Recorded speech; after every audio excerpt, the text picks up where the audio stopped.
नमस्कार, स्वागत है आपका और आपके साथ मैं हूं स्मिता रशाल। आज हम जिस तरीके से कोरोना से लड़ाई लड़ रहे हैं, ऐसे में पूरा देश लॉकडाउन की स्थिति में, ऐसे में बड़े बड़े लोग भी आजकल अपने घरों में बंद हैं। लेकिन हाँ, राजनेताओं के अपने कर्तव्य हैं, इसलिए उन्हें अपने घरों से भी काम करने की जरूरत पड़ती है और कई बार उनको कार्यालय, उनको सदन तक भी जाना पड़ता है। आज हमारे साथ केंद्रीय मंत्री रामदास अठावले जी हैं। उनसे जानेंगे कि इस दौर में वो किस तरीके से अपनी जिंदगी और साथ ही जो पूरे हालात हैं उसको वो किस तरीके से देखते हैं और क्या हम इसमें भी पॉजिटिविटी ढूंढ सकते हैं, क्योंकि बहुत ज्यादा पॉजिटिव इंसान और अपने तमाम कविताओं के लिए जाने जाने वाले, और खास करके आपको याद होगा पिछले दिनों उनका जो एक गाना था वो काफी वायरल हुआ था, तो आपका रूबरू करवाते हैं। बहुत शुक्रिया हमसे जुड़ने के लिए और हमसे बातचीत करने के लिए। रामदास अठावले जी, आपका बहुत स्वागत है नेशनल वॉइस में। बोलिए मैडम, बोलिए। रामदास अठावले जी, जो हमने आपकी अब तक की कविताएं देखी हैं और जिस तरीके से आप हर चीज में पॉजिटिविटी ढूंढ लेते हैं, और खास करके हम देखते हैं कि सदन में कितना भी गंभीर कुछ भी हो रहा हो, उसमें आप जब उठते हैं तो एक ऐसी हंसी छिड़ जाती है कि ऐसा लगता है कि सुकून मिलता है दिल को। हम चाहेंगे कि इस कोरोना की महामारी, जहां पर हर कोई अपने अपने तरीके से देख रहा है, और जाहिर सी बात है कि बहुत बुरी स्थिति है विश्व के लिए इस वक्त, लेकिन ऐसे में पॉजिटिविटी कैसे ढूंढे? तो मतलब मैडम, ये जो कोरोना है, कोरोना अपने पीछे पड़ा है, लेकिन हम लोग भी कोरोना के पीछे पड़े हैं। और कोरोना को यहाँ से नष्ट करने के लिए, कोरोना को यहाँ से उद्ध्वस्त करने के लिए माननीय नरेंद्र मोदी जी के नेतृत्व में हमारी कोशिश जारी है। लॉकडाउन मतलब अनाउंस करने के बाद जितनी संख्या बढ़ने की संभावना थी उतनी संख्या नहीं बढ़ी है, लेकिन उसके बावजूद भी संख्या बढ़ती जा रही है। हमारा मुंबई बहुत बड़ा हॉटस्पॉट हो चुका है। महाराष्ट्र में सबसे ज्यादा केसेस है। महाराष्ट्र में 6,000 से ज्यादा केसेस है और उसमें 4,000 से ज्यादा केसेस मुंबई में है। तो मुंबई अपने देश की आर्थिक राजधानी है। जिस तरह न्यूयॉर्क सिटी अमेरिका की आर्थिक राजधानी है, उसी तरह मुंबई भी अपनी राजधानी है। तो यहाँ मतलब इसी तरह की संख्या बढ़ती जा रही है, तो उसको रोकने की कोशिश तो हो रही है। लॉकडाउन के माध्यम से बहुत सारे लोगों की जान बचाने का काम हो चुका है। और मैं बताना चाहता हूं कि लॉकडाउन का देकर नारा नरेंद्र मोदी जी ने जगा दिया था भारत सारा। पूरे देश भर में चमक रहा है कोरोना जैसा खतरनाक तारा। पूरे दुनिया में चमक रहा है कोरोना जैसा खतरनाक तारा, लेकिन नरेंद्र मोदी जी बजा देंगे उनके 12। तो ये मतलब जो कोरोना हमारे पीछे पड़ा है, पूरे दुनिया के पीछे पड़ा है। चाइना से वो चला और मतलब पहले तो मतलब वो दूसरे देशों में गया। मतलब चाइना की बॉर्डर हमारी इंडिया की है, लेकिन चाइना से डायरेक्ट इंडिया में वो आया नहीं, लेकिन दूसरे देशों में जाकर फिर वो कोरोना अपने यहाँ आया है, बाहर से आया है, यहाँ का कोरोना नहीं है। वो जरूर मतलब हमारी कोशिश है, भारत सरकार की कोशिश है, हमारे मोदी साहब की कोशिश है, उद्धव ठाकरे जी कोशिश कर रहे हैं, महाराष्ट्र के मुख्यमंत्री, और हम सब लोग मिलकर इसका सामना करना चाहते हैं। और इसीलिए मैं बताना चाहता हूं कि मतलब कोरोना ने तो हमें दगा दिया है। बिल्कुल, कोरोना ने तो हमें दगा दिया है, लेकिन नरेंद्र मोदी जी ने सारे देश को जगा दिया है।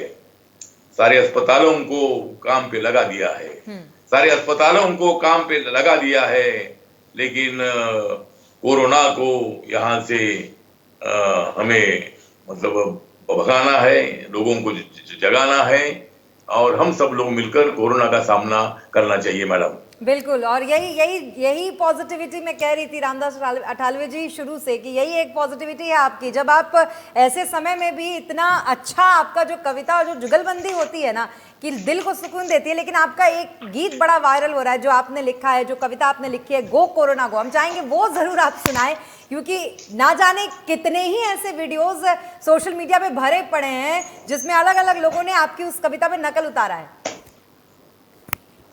हाँ, तो मतलब ये 20 फरवरी का दिन है और मैं मुंबई में चाइना के एम्बेसडर के साथ हमने जो ताजमहल जो मतलब होटल है उसके सामने जहाँ अपना गेटवे ऑफ इंडिया है, वहाँ हमने एक रैली निकाली थी, और वो रैली मोमबत्ती लेकर हमने निकाली थी।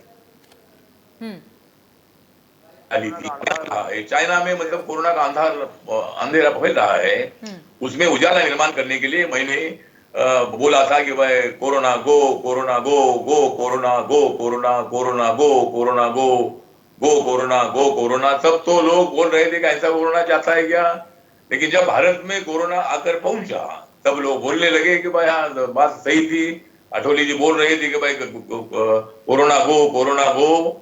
तो अभी मैं बोल रहा हूँ कि go corona, go corona, no corona, no corona, corona go, corona go, no corona, no corona. लेकिन कोरोना नहीं जा रहा है। अभी उसके लिए और भी कोई हमें जिम्मेदारी निभानी होगी। ज्यादा भीड़ भाड़ से मतलब हमें अलग रहना होगा, घर में लॉकडाउन करके रहना होगा। और अपनी जिंदगी बहुत बड़ी अपनी प्यारी है। अपनी देश की इकोनॉमी तो मतलब डाउन होती जा रही है, लेकिन हमारी जिंदगी एक बहुत बड़ी कीमत मतलब कीमती है। और इसलिए हम हमारी जिंदगी बच जाएगी तो हम और भी कुछ अच्छा करेंगे। इसलिए नरेंद्र मोदी जी ने 3 मई तक मतलब लॉकडाउन अनाउंस कर दिया है। लेकिन मुझे लगता है कि हमारे मुंबई में लॉकडाउन का पीरियड बढ़ाने की आवश्यकता हो सकती है, क्योंकि यहाँ हमारे धारावी में, वर्ली में और जगह जगह पर केसेस बढ़ती जा रही है।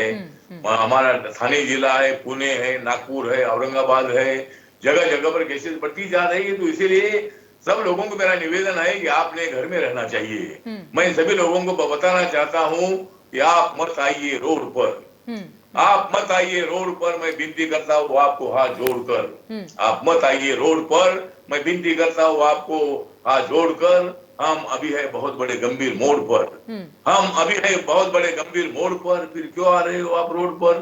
आपने रोड पर नहीं आना चाहिए। ज्यादा ज्यादा जहाँ काम होगा एक आधे आदमी ने जाना चाहिए। या सब्जी मंडी में इतनी भीड़ करना और जगह जगह पर भीड़ करना अच्छी बात नहीं है। ये कोरोना को निमंत्रण देने का ये आपका काम हो रहा है, इसीलिए संख्या बढ़ती जा रही है। इसलिए सभी लोगों को मेरा निवेदन है कि आप सबको लॉकडाउन करना है, अपने घर में रहना है और अपने बाल बच्चों को संभालना है, अपने खुद को संभालना है। ऐसा मुझे लगता है मैडम। बिल्कुल। रामदास अठावले जी, अभी लॉकडाउन है, हर कोई अपने घरों में है और आप लोग भी लगातार और सारे लोग लगातार इस बात की अपील भी कर रहे हैं। लेकिन ऐसे में पिछले दिनों जो घटना हुई पालघर में, हम चाहेंगे उसका भी थोड़ा जिक्र कर लेते हैं, क्योंकि बहुत सियासी रंग इस पूरी घटना ने ले लिया है। इस घटना के बारे में आपका क्या कहना है और आप कितना देख पा रहे हैं इस घटना पर जो सरकार का एक्शन है वो कहां तक सही है। कौन सा घटना। पालघर की जो घटना हुई अठावले जी। अच्छा हाँ, पालघर की घटना जो है, ये पालघर की घटना बहुत बड़ी गंभीर घटना है। पालघर में मतलब जो साधु लोग वो अचानक उसी गांव में आ गए और गांव में इसी तरह का मतलब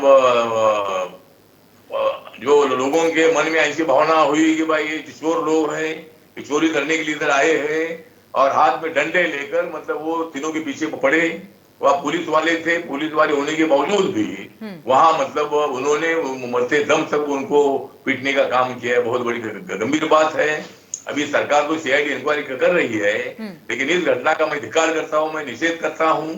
और वो साधु हो या कोई भी हो, उसकी जानकारी लेने की आवश्यकता थी।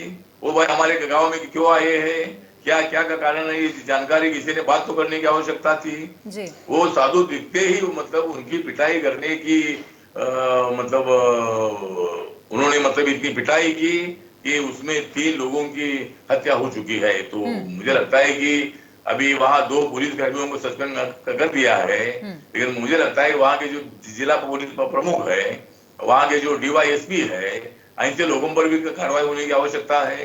क्योंकि उनकी जिम्मेदारी थी कि वहां फौज फाटा पुलिस का भेजने की आवश्यकता थी, हवा में गोलीबारी करने की आवश्यकता थी, ताकि उन लोगों की जान बचाने की आवश्यकता थी। लेकिन ऐसा पुलिस वालों के माध्यम से भी नहीं हुआ और गांव वालों में कोई ऐसा एक भी आदमी आगे नहीं आया कि भाई अरे मत ऐसा करो। और अभी 100-125 लोग जेल में सड़ रहे हैं। बिल्कुल।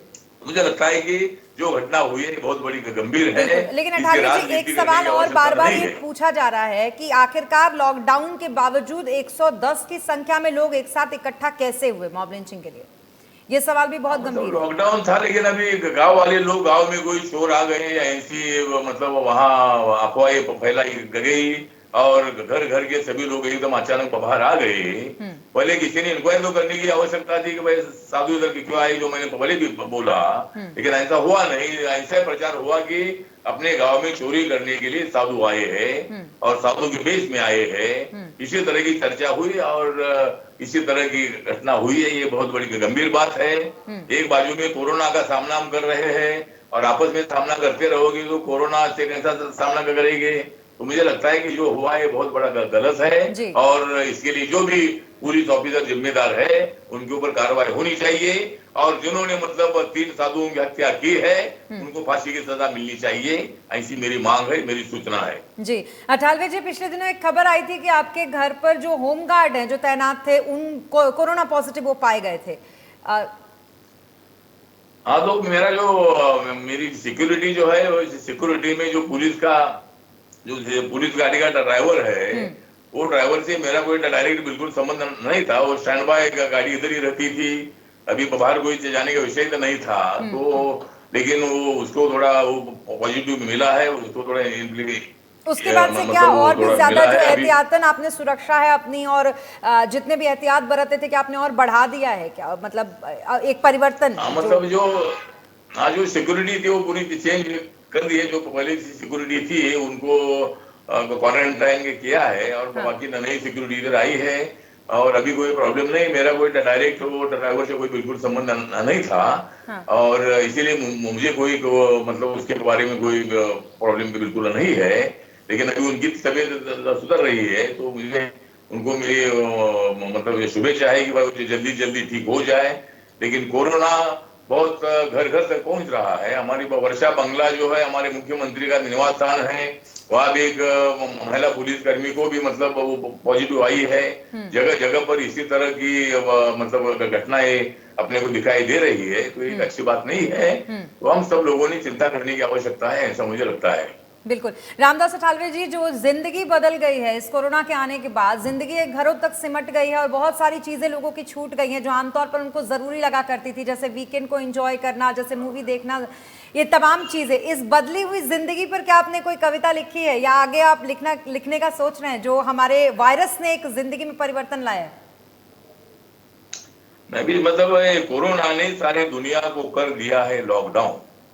कोरोना ने सारी दुनिया को कर दिया है लॉकडाउन। सारी मानव जात हो गई है शॉकडाउन। सारा भारत देश हो गया है नॉकडाउन। सारा भारत देश हो गया है नॉकडाउन। कोरोना को करना है लॉकडाउन।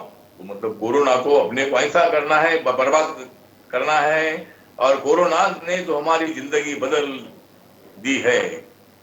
कोरोना ने तो हमारी जिंदगी बदल दी है, लेकिन हम कोरोना को बदल देंगे और उनका बदला लेंगे। तो इसी तरह मतलब कोरोना आने से मेरी जिंदगी में पहली बार अभी मतलब लगातार 24 मार्च से लेकर आज 24 तारीख है, पूरा एक महीना हो रहा है। मैं 23 तारीख को दिल्ली आया था अपने पार्लियामेंट के अधिवेशन के लिए जी। और 24 तारीख को मालूम हुआ कि अभी लॉकडाउन अनाउंस होने जा रहा है। इसीलिए मैं दोपहर के फ्लाइट से मैं मुंबई आया था 24 तारीख को। तो आज मतलब पूरा एक महीना हो रहा है। मतलब मेरी जिंदगी में 24 घंटा 24 तारीख जो है 24 घंटा मैं मेरे घर में रहता हूँ। और ऊपर में मेरा ऑफिस है, नीचे है, ऊपर में मेरा पहले माले पर मेरा मतलब किचन है, सेकंड फ्लोर पर मेरा बेडरूम वगैरह है। तो मतलब इसी तरह पूरा दिन भर मैं थोड़ा 1.5-2 घंटा एक्सरसाइज करता हूँ। कभी कैरम खेलता हूँ, कभी गिटार बजाता हूँ, कभी पूल टेबल के खेलता हूँ, कभी किताब पढ़ता हूँ। ये आपने अच्छी जानकारी दी। आप गिटार भी बजाते हैं?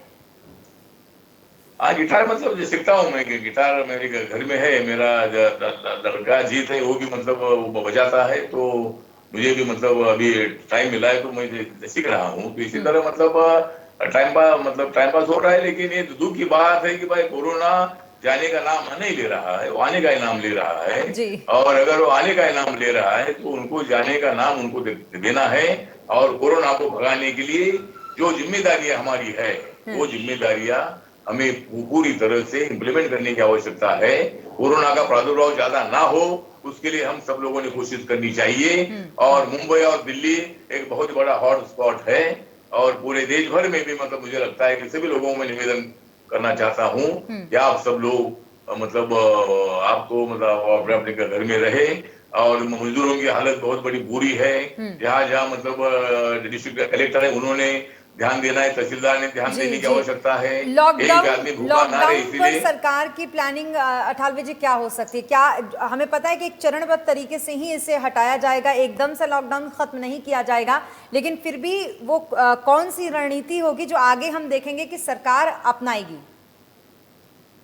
हाँ, तो मतलब सरकार की तो जिम्मेदारी है। सरकार ने मतलब नरेंद्र मोदी जी ने पहले वीक में ही 1,70,000 करोड़ रुपया अपने गरीब लोगों के लिए हर आदमी को 5 किलो जो चावल है, ये चावल देने का निर्णय ले लिया। और उसके साथ साथ 15,000 करोड़ रुपया दवा पानी के लिए उन्होंने दे दिया है। हमारे महाराष्ट्र गवर्नमेंट को 2,800 करोड़ रुपया मतलब जो यहाँ के कोरोना का सामना करने के लिए दे दिया है।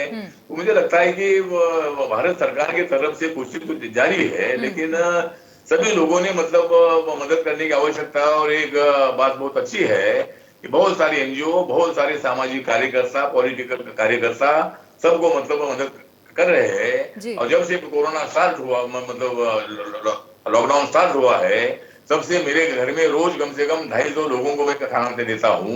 150 लोगों को तो सुबह का खाना देता हूँ, 100 लोगों का खाना मैं रात को दे देता हूँ।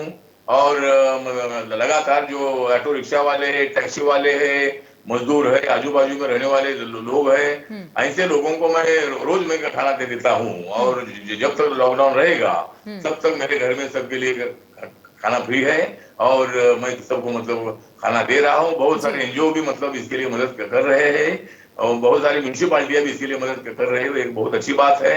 लेकिन कोई भी आदमी भूखा ना रहे, इसकी जिम्मेदारी हम सब लोगों पर है, और हम उस जिम्मेदारी को निभाने की आवश्यकता है मैडम। जी। लेकिन अब इस कोविड-19 में हमने देखा कि भारत ने एक बहुत महत्वपूर्ण भूमिका निभाई। पिछले दिनों का सर्वे आपने भी देखा होगा रामदास अठावले जी की, उसमें साफ कहा गया कि प्रधानमंत्री नरेंद्र मोदी की भूमिका सबसे अच्छी रही। 68 पॉइंट के साथ उन्हें सबसे ऊपर रखा गया। जो अमेरिकी एजेंसी के द्वारा सर्वे किया गया था, डोनाल्ड ट्रंप सबसे नीचे थे। क्या फिर भी हम ये कहेंगे कि हम पूरी तरह से तैयार हैं? इस सर्वे के बाद भी नंबर 1 का एक खिताब भी मिल चुका है प्रधानमंत्री नरेंद्र मोदी को, लेकिन एक तरफ हमें अपने देश आकर ये भी देखना होगा कि 25 लाख ही अभी हमारे पास N95 मास्क है। अभी 2.5 करोड़ के ऑर्डर दिए गए थे, वो कब तक आ जाएंगे? और क्या समय पर अब जो वार्ड्स थे, जो संख्या थी वार्ड्स की 24,000 जो वेंटिलेटर थे, जो 12,000 वेंटिलेटर थे, जो आईसीयू 24,000 थे, क्या इनकी संख्या बढ़ाई जाएगी? हाँ, तो मतलब जो वेंटिलेटर है, जो मास्क है, या जो और भी कोई इक्विपमेंट है, तो वो सब मंगाया है। और जहाँ जहाँ मतलब जरूरी है वहाँ वहाँ मदद हो रही है। जो ऑर्डर दे दी है वो भी मतलब सही से आ रहा है। और कोरोना का सामना करने के लिए हम बिल्कुल मजबूती से हम तैयार है। बहुत सारे अस्पताल तैयार है, बहुत सारे क्वारंटाइन लोगों के लिए पूरे होटल ताबे में ले लिए है। वहाँ क्वारंटाइन लोगों को वहाँ रखा जाता है, उनका खाना पीना उनको दिया जाता है। तो इसी तरह मतलब पूरी कोशिश है मतलब हर राज्य में और हमारे मुंबई में जगह जगह पर मतलब इसी तरह की सुविधा लोगों को देने के संबंध में पूरा प्लानिंग है। तो जो भी ऑर्डर दी है वो सब ऑर्डर आ रही है। और मतलब यहाँ कोई कमी ना हो, इसके लिए मतलब हम सब लोगों ने कोशिश करनी है। सब लोगों की जिंदगी बचाने की जी हमारी जिम्मेदारी है। और अभी डेथ का जो परसेंटेज है वो 5% तक 5-6% भी है, तो सभी लोगों को बचाने की भी अपनी कोशिश है। कोरोना कितना भी हमारे पीछे पड़े, लेकिन कोरोना के पीछे पड़ने की ताकत हमारे में है, और हम सब लोगों की जान बचाएंगे और कोरोना को यहाँ से हटाएंगे। जी अठावले जी, बहुत सारी नेगेटिविटी कोरोना की वजह से, और ये वक्त ऐसा है कि हम सबको साथ मिलकर लड़ना है। सरकार भी अपनी पूरी कोशिश कर रही है, लेकिन इस बीच जैसा कि मैंने सबसे शुरुआत में कहा था कि आप स्ट्रेस बूस्टर का एक तरीके से आपकी कविताएं काम करती हैं, तो मैं चाहूंगी कि जाने से पहले एक कविता हो जाए जो आज जितने भी लोग आपको सुन रहे हैं, इस कार्यक्रम को देख रहे हैं, उन्हें सुनकर लगे कि हाँ कुछ सुना है आज। हाँ, तो मैडम आखिर की कविता मेरी है कि कोरोना की बहुत ही खतरनाक है औलाद, कोरोना की बहुत ही खतरनाक है औलाद, लेकिन हमारा सीना है फौलाद। कोरोना को हराने की हम में है हिम्मत, कोरोना को हराने की हम में है हिम्मत। हम सब मिलकर